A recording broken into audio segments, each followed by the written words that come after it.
Maligayang araw sa ating lahat at welcome back na naman dito sa aking munting channel. Panibagong araw, panibagong video na naman tayo. Sa araw na ito ay may ituturo ako sa inyo na simpleng gabay at simpleng pamamaraan. At kung baguhan ka sa channel na ito, ay huwag kalimutang mag-subscribe at i-click ang notification bell para lagi kayong updated sa mga bago kong videos na i-upload. Iiyakan ka at babalikan ka niya agad-agad sa loob ng 3 araw. Iniwan ka ba ng taong mahal mo at hindi na siya nagpaparamdam sa iyo kahit text lang man o tawag at binaliwala ka lang niya? At gusto mo bang babalik siya sa iyo at mamahalin ka niya ng lubusan?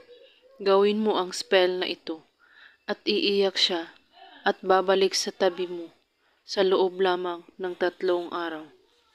Mga kailangan mo sa ritual na ito: tubig ng niyog, asin at saka suka. Kumuha ka ng tubig ng niyog, ilagay ito sa baso at lagyan mo rin ng 1 kutsarang asin at 1 kutsarang suka. At usalin mo ang kanyang pangalan ng 3 beses.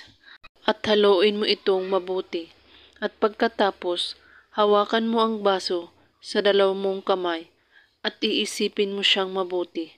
At humiling ka dito sa baso na babalik sa iyo ang taong inang-iwan mo.